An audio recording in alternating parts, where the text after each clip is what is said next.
Hi, welcome. Nice to meet you. Nice to meet you. Thank you for having me. Likewise. So maybe let's just start with a quick intro of your work for those of us in Canada who may not be that well acquainted with your films. Sure, yes. I'm Mickey Keating. I have directed primarily horror movies, and you might have seen one of my films, Darling or Carnage Park. And my new movie is Offseason, premiering March 17th. Excellent. Congratulations, by the way. I know you're no stranger to South by Southwest. So. Oh, I love South by. Yes, I'm very excited. It's always a dream. You always hope for it. That's good to hear. So I was doing a little bit of research on Offseason, which is a quite interesting film. And I noticed in the notes that you talked about being influenced by Gothic literature and also about your childhood visits in Florida. Can you expand a little bit about that influence or those influences? Yeah, sure. Growing up, we lived pretty close to the water, I suppose. And so there was always the opportunity to be like, well, let's just drive, 45 minutes an hour and go to the beach, if like there was a day off of school or something. And so often we would find ourselves in these, places that used to, were tourist destinations during the summer, and during the off season, there's just nobody there, which is inherently just a very strange, uncanny kind of feeling. And so those kind of images and, of the empty beaches and overcast skies were really something that have stayed with me for years and years. And then when I was thinking about what I wanted to do next, that notion of doing something so specifically personal kept reoccurring. And so, yeah, at the time too, when I decided to start writing it, I was reading, I've always been very fascinated with Southern Gothic literature, and growing up in Florida, you get to read, so like that's part of the school, education. You read old Southern Gothic stories in English class and whatnot. And so I was like, that would be a great kind of perfect jumping off point, something like A Rose for Emily by William Faulkner, The Summer People by Shirley Jackson, such interesting, uncanny stories set in places that should be so beautiful. So that was kind of the inception point for the film. I don't want to give too much about the film away because I think people should watch it. But maybe let's talk about location, because it's such a beautiful setting, and how I think, in my view, it becomes a character on its own as well. Sure. Did you know about where you were going to film? Yes. So we had been to this town before when I was little, but the funny thing is that by the time we went down there to start location scouting, probably 3 or 4 or 5 months in advance, I realized how big the town had gotten, like these big condos had come up, and it was really way more of a tourist town than what I remembered. So there was the effort to really kind of shoot the movie and design the movie in a way that kind of brought it back to the essence of what I had remembered. But those, the town and the main street and the bridge, those are all practical locations. Those were real. We cleared out that main street and filled it with fog and mist. And and that house that she ends up in, that's an old historical house built in, early 1800s. So yeah, it really was nice to do something authentic, because if you make a movie and then just go shoot it in a beach town in Malibu, it's not as interesting or unique, I think. Yeah, and I think it lends itself quite well to what's happening with the main characters. So, the mother and the daughter, and that dynamic of there's a history there, but we're not too sure of what the secret is, and all these sort of unknowns, right? And also the sense of, not knowing. Not knowing on the part of the main character, played really well by Melora Walters, by the way. So shout out to her. Yeah, she's the best. No, she did really great. Maybe that's a segue into your casting. Can you talk a little bit about this really excellent ensemble cast of people who we've seen in other genre films? Yeah. So, I mean, Jocelyn, I wanted to work with her for a long time. I've been a fan of hers forever. And, she looks like she stepped out of a 70s movie. And so I really thought that if she responded to the script, she would be my lead. Melora is, in so many of my favorite movies. I think she's a brilliant actor. Watching her in movies in high school, like you'd never think that you'd get to work with Melora Walter.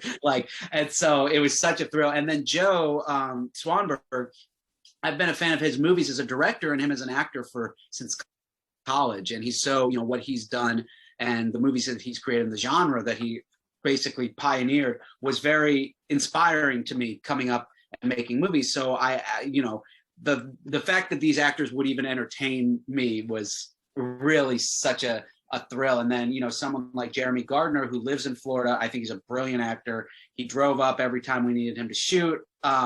He's just great. And Richard Brake obviously is a force of nature who, you turn on the camera and you're like, wow, that's more than I could have ever hoped for. So I was very lucky, and I love the actors that I work with, and I feel very privileged to have been able to cast them.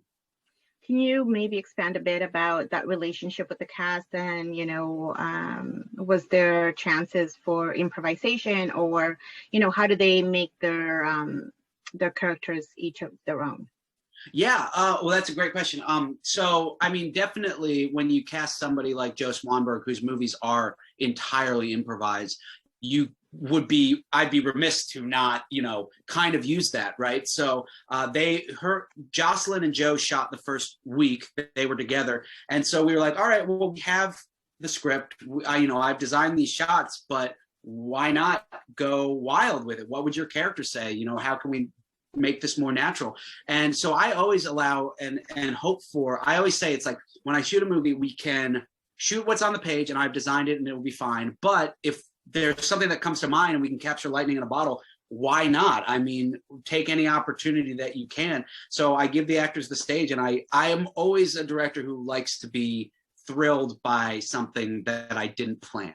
And I think that movie, especially their scenes together, turned out a lot more natural than I could have hoped for.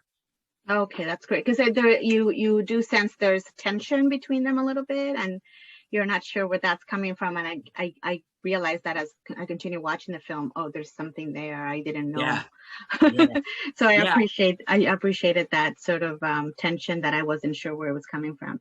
Yeah, we like to, we spoke about from the very beginning this idea of the relationships in this film, and not necessarily having just a romantic relationship, but instead a relationship on the rocks where these characters don't really know, they have a lot of baggage while we meet them.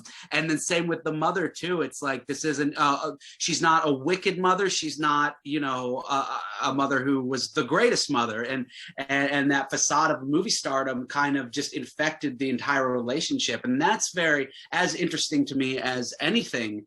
So that's what we really tried to do and go for, as much as scare people. Right.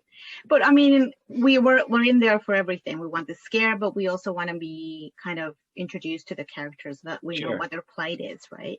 Absolutely. And speaking of getting scared and mood and atmosphere, I commend you on the cinematography and your collaborator, Matt Fiskin. So yeah, what were the concepts like when you discussed the look of the film that would also kind of give us these scares and these underlying moods?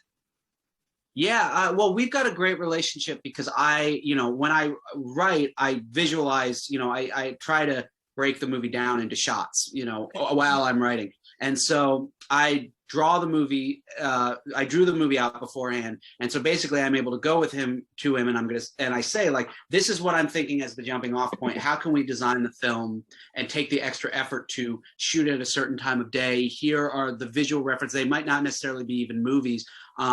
Here's photographs that I'm interested in. Here's how can we capture the haziness of an empty beach? And he really, steps up to the challenge, and we push one another. And there's not, especially shooting with digital cameras now, it's like there is the opportunity to just blanket everything with light and fix it in post. And we don't do that. We try to capture as much in camera as we possibly can. And so it really creates a great working opportunity for sure.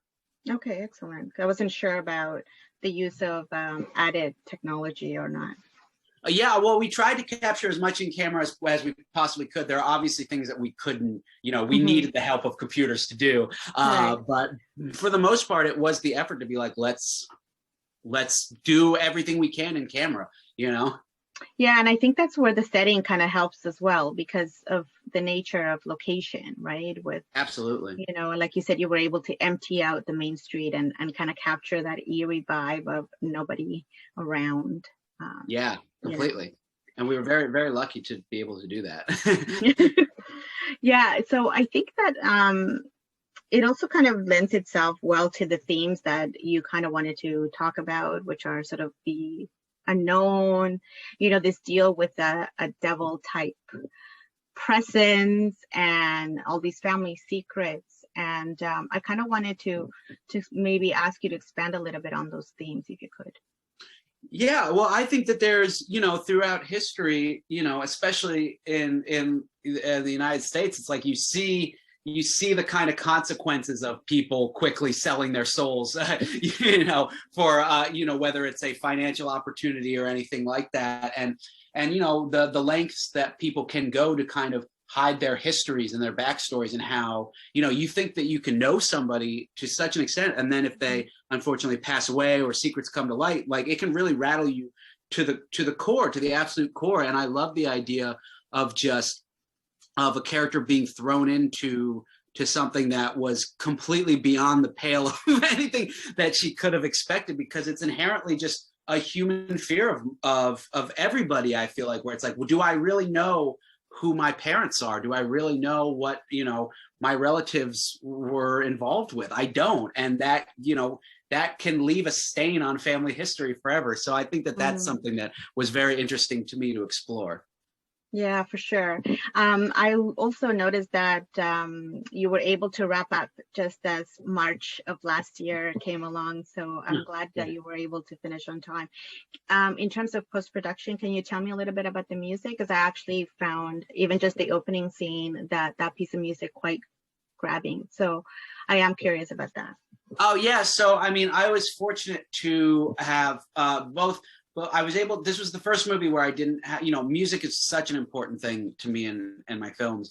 And I was able to have like real recognizable music for parts that I really wanted. And obviously, like the opening titles, you know, it's that song is used in Days of Heaven. And I think like that's one of the prettiest openings ever. But then simultaneously, my composer, he's in a band, he's a musician first and foremost, and not a career movie composer. So it really was interesting to just be able to be like, what would you do, and how does this, you know, how do these affect your emotions, and can you design stuff for that? And then yeah, then we were able to get that song Turn Around Look at Me during the car crash sequence.